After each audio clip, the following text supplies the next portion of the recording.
बरेली के इज्जत नगर railway station पर रेस्टोरेंट और व्हील कैफे शुरू हो गया। सांसद संतोष गंगवार ने रेल कैफे का उद्घाटन किया और इस मौके पर रेल कैफे में जनप्रतिनिधियों ने स्वादिष्ट भोजन का लुत्फ उठाया। मोदी सरकार के 9 साल पूरे होने पर बरेली को एक नई सौगात मिली। रेस्टोरेंट के संचालन का जिम्मा निजी कंपनी डिलीशियस फूड्स को सौंपा गया। रेस्टोरेंट में 2 ब्लॉक बनाए गए हैं। एक ब्लॉक में बर्थडे किटी पार्टी की व्यवस्था होगी और दूसरे ब्लॉक में कॉफी शॉप, टी शॉप और रेस्टोरेंट चलेगा। पहला ब्लॉक सुबह 8 बजे से रात 10 बजे तक चलने वाला है और दूसरा ब्लॉक में 24 घंटे खाने पीने की सुविधाएं उपलब्ध रहने वाली। जो रेलवे ये है रेल कोच जो है रेल कैफ़े, सो ये एक टोटली डिफरेंट एक्सपीरियंस है बरेली में। ऐसा इससे पहले नहीं हुआ। इनफैक्ट यूपी में भी, जहाँ तक कि मुझे पता है, यूपी में भी ऐसा कुछ नहीं खुला है। सो ये बरेली वासियों के लिए बहुत ही नया एक्सपीरियंस है।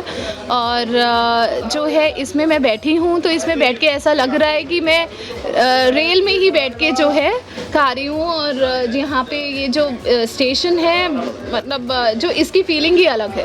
स्मार्ट सिटी बरेली हो रहा है और इसमें लगातार ऐसी उपलब्धियां आ रही हैं जो बरेली के लिए बहुत अच्छी, यहाँ की जो पब्लिक है उसको बहुत सारी सुविधाएं मिल रही हैं। जो लोग सोचते थे कि हम शायद दिल्ली से राजस्थान वाली ट्रेन में बैठेंगे कभी, तभी ट्रेन में बैठ कर खाना खा पाएंगे, स्वादिष्ट भोजन ले पाएंगे, अब वो बरेली में ही इस रेल कैफ़े में आकर वो सारा स्वादिष्ट भोजन यहाँ ले सकते हैं। कह रहे थे जो बदलाव है वो हर रूप से दिखाई दे रहा है। शहर में भी विकास हो रहा है और शहर के अन्य वातावरण में भी बदलाव आ रहा है। ये कैफेटेरिया इस बात को प्रदर्शित करता है कि बरेली में जो आएगा उसके लिए उसके मन के हिसाब से वस्तुएं भी मिलेंगी और लोग इसका लाभ भी उठा पाएंगे। तो वास्तव में मेरी शुभकामनाएं हैं।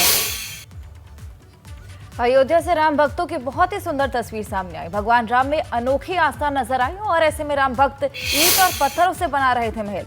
एक और राम मंदिर का निर्माण तेजी से लगातार जारी है तो दूसरी ओर ये तस्वीरें मन मोह लेने वाली हैं।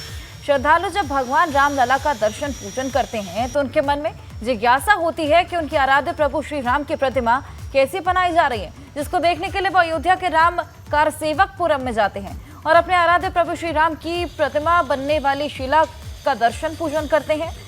शिला का दर्शन पूजन करने के बाद वो अपने लिए भी सपनों का महल बनाते हैं। देखिए तस्वीरें।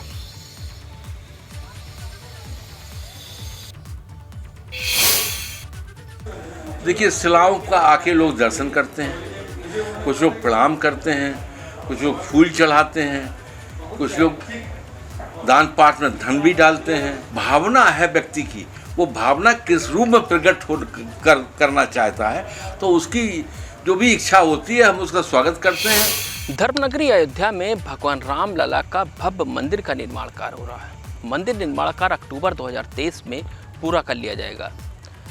रोजाना लाखों की संख्या में भगवान राम लला का दर्शन करने के लिए श्रद्धालु अयोध्या आ रहे हैं। तो श्रद्धालु जब भगवान राम लला का दर्शन करते हैं, दर्शन करने के बाद उनके मन में एक जिज्ञासा होती है कि जो मंदिर के बनने के बाद भगवान राम लला की जो प्रतिमा स्थापित की जानी है वो किन पत्थरों से बनाई जाएगी।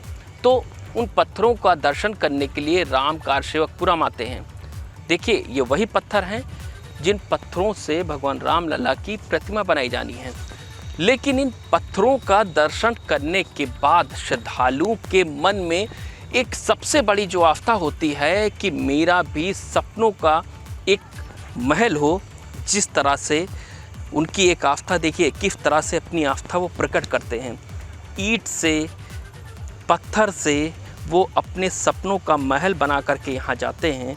और आपने इससे पहले वैष्णो देवी में भी देखा होगा, चित्रकूट में देखा होगा, तमाम धार्मिक स्थलों पर आपने देखा होगा कि किस तरह से सपनों का महल ईंट और पत्थरों से जो श्रद्धालु हैं जब वो मंदिर पर जाते हैं तो बनाते हैं। देखिए इधर भी किस तरह से जो ईंट से बनाए हुए, पत्थरों से बनाए हुए सपनों के महल हैं, उनको देखिए कि किस तरह से लोगों ने अपनी अपनी अलग अलग तरह की आस्था प्रकट की है।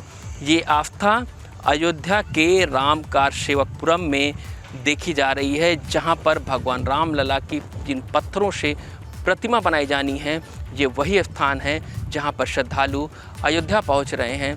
राम लला का दर्शन पूजन करने के बाद राम कारसेवकपुरम आते हैं, जहां पर प्रतिमा बनाई जाने वाली जो शिला रखी है उसका दर्शन करते हैं। दर्शन करने के बाद अपने सपनों का मकान चाहते हैं और भगवान राम लला से यही आशीर्वाद और यही कामना करते हैं कि प्रभु मेरा भी सपनों का महल हो, यही जिज्ञासा लेकर के अब श्रद्धालु अयोध्या से अपने जब घर पहुंचते हैं तो उनके मन में एक जिज्ञासा होती कि हमने भी अपने सपनों का महल भगवान राम लला से आशीर्वाद के तौर पर मांगा है।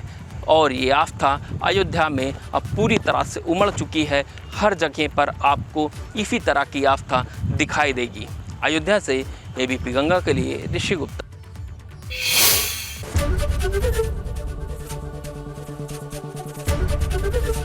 एबीपी गंगा, खबर आपकी, जुबान आपकी।